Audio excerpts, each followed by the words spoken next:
Bonjour à tous et bienvenue dans ce nouvel épisode de Vivez la Vendée. On est dans la cour de récréation de l'école Saint-Paul-Montpeny avec Angélique. Bonjour Angélique. Bonjour Anaïs. Je suis donc la directrice de cette école. Oui. Et on va pouvoir parler ensemble de ce beau projet que vous avez de végétaliser les cours de récré.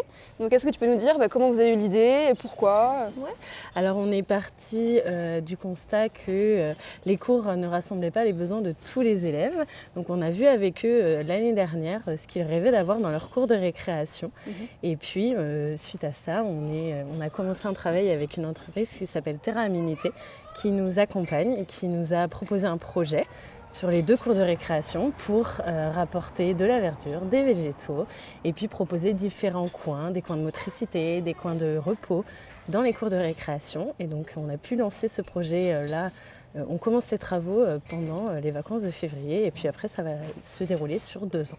Vous avez fait comme une enquête, un petit sondage auprès des petits pour savoir... Alors on a travaillé en classe avec eux, les plus grands et les plus petits. Bon, on n'a pas pu faire pareil avec tous les âges, mais les plus petits ça a été avec des petites flashcards, des petits jeux. Et puis les plus grands, ils ont directement eu le plan de la cour de récréation. Dans un premier temps, ils ont pu dire ce qu'ils aimaient et ensuite ce qu'ils n'aimaient pas dans les cours de récréation. Et puis ils ont pu aussi dessiner leur cours idéal. Ah, alors ça ressemble à quoi? Des toboggans partout? Voilà, sur les cours idéaux, bon, il y a des piscines, il y a des choses qui n'étaient pas. Donc après, on a listé, non, pas une piscine, mais on a listé ensuite ce qui n'était pas réalisable. Et puis on a vu avec eux qu'il y a des choses qu'on pouvait garder.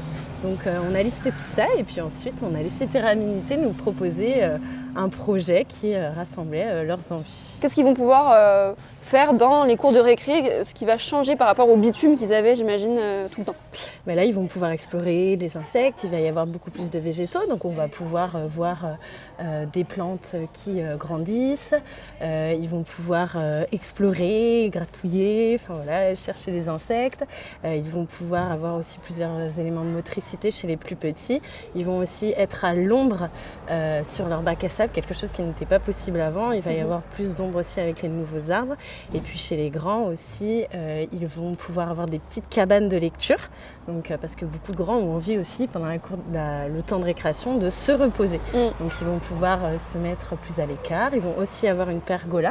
Donc cette pergola, il y aura des végétaux autour. Donc aussi, en plus d'apporter de l'ombre, elle apportera de la fraîcheur en été. La récréation, ça représente, pour qu'on s'en rende compte, un quart d'heure à 30 minutes le matin et un quart d'heure à 30 minutes l'après-midi en fonction des âges. C'est ça. Chez les plus petits, ils ont une demi-heure le matin, une demi-heure l'après-midi. Et chez les plus grands, c'est un quart d'heure. Sans compter la pause méridienne aussi avant et après la cantine. Donc ça peut vraiment changer leur quotidien d'avoir tout cet univers-là de nature, même dans leur façon d'être en fait. Oui, c'est ça. L'objectif aussi, c'est qu'ils puissent vraiment avoir une récréation ressourçante, reposante et ils puissent vraiment faire ce qu'eux, ils ont envie de faire pendant la récréation. Ils n'ont pas tous envie de jouer au foot, ils n'ont pas tous envie de jouer aux trottinettes, voilà. Exemple concret, on est dans la cour de récré de l'école élémentaire.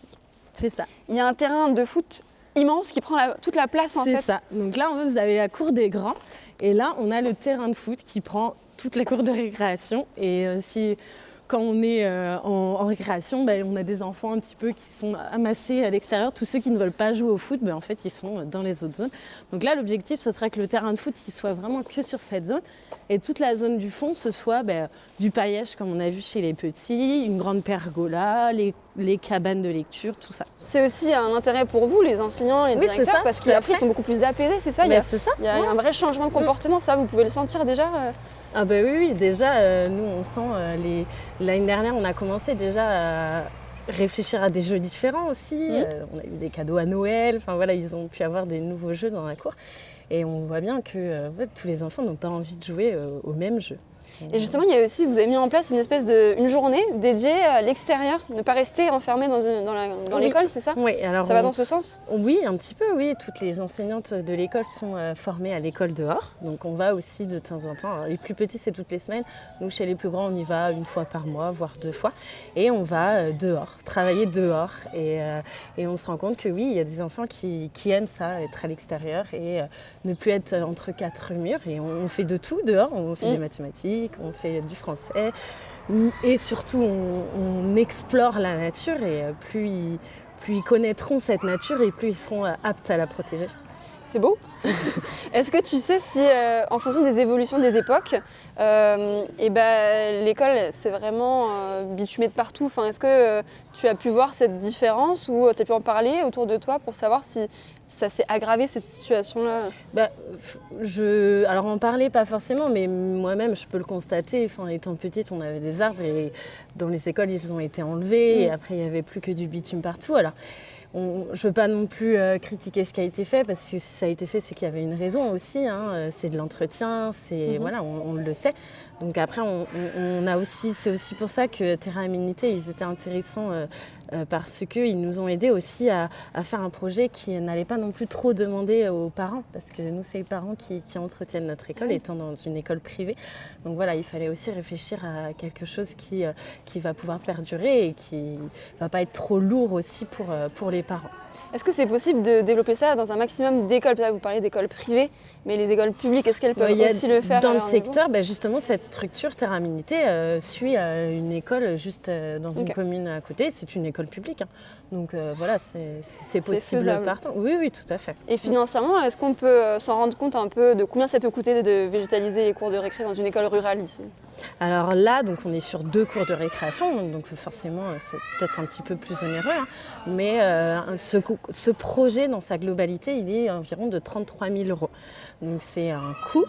Alors nous, on partirait plus sur En fait, Terra Aménité nous aide et nous permet de ne pas avoir un budget de 33 000 €, mais moins, parce qu'ils vont former les parents sur les journées de travaux, pour qu'au lieu que ce soit du personnel à eux qui viennent faire les pergolas, les cabanes, tout ça, et bien c'est les parents qui vont faire. Donc forcément, ça fait un coût moindre. Et donc vraiment, c'est ce qui fait que déjà, nous, le coût, il diminue quasiment de moitié. 17 000. Voilà, c'est ça, quelque chose comme ça. Et puis après, c'est divisé, nous, du coup, sur les 2 cours. Donc on a la cour élémentaire qui est un peu plus élevée aussi que la cour maternelle.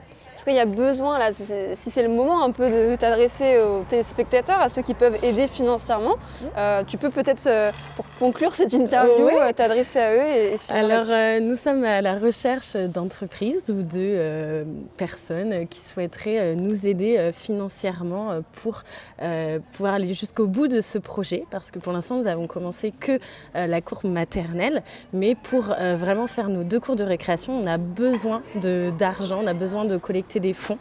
Et donc, si vous êtes une entreprise ou un ancien élève ou quelqu'un qui connaît Saint-Paul-Montpeny et qui a envie de nous aider, ou tout simplement parce que ce projet vous parle, voilà, on a besoin d'argent, donc n'hésitez pas, toutes les informations sont sur notre site, l'école de Saint-Paul-Montpeny sur internet. Bon parfait, merci beaucoup. On retiendra le nom du village.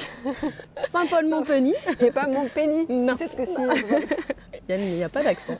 Et merci à vous de nous avoir suivis. On se retrouve dès demain pour un nouvel épisode de Vivez la Vendée. Merci Anaïs.